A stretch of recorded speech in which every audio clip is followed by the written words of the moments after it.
ಸಿದ್ದರಾಮಯ್ಯ ಸಾಹೇಬ್ರಿಗೆ, D K Shivakumar ಸಾಹೇಬ್ರಿಗೆ, ಸುರ್ಜೇವಾಲಾ ಜೀರವರಿಗೆ, ರಾಹುಲ್ ಗಾಂಧಿ ರವರಿಗೆ, ಸೋನಿಯಾ ಗಾಂಧಿ ಮೇಡಮ್ ರವರಿಗೆ ವೇದಿಕೆಯಲ್ಲಿರುವ ಐತಿಹಾಸಿಕ ಬಜೆಟ್ ಮಂಡಿಸಿದ ಶೋಷಿತರ ಧ್ವನಿ, ಗಂಡದೆಯ ಗಂಡು ಸಿದ್ದರಾಮಯ್ಯ ಸಾಹೇಬ್ರಿಗೆ ನಿಮ್ಮ ಚಪ್ಪಾಳೆ ಮುಖಾಂತರ ಸ್ವಾಗತವನ್ನ ಕೋರ್ತಾ ಇದ್ದೇನೆ.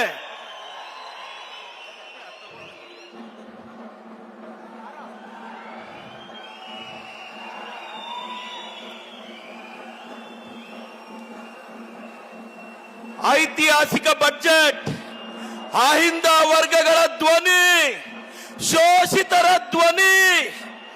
ಒಂದಾನೊಂದು ಕಾಲದಲ್ಲಿ ರಾಜನ ಮಗ ರಾಜನಾದ ಕಥೆಯಲ್ಲ, ಸಾಮಾನ್ಯರೊಬ್ಬ ರಾಮನಾದ ಸಿದ್ದರಾಮಯ್ಯನ ಕಥೆ ಇದು.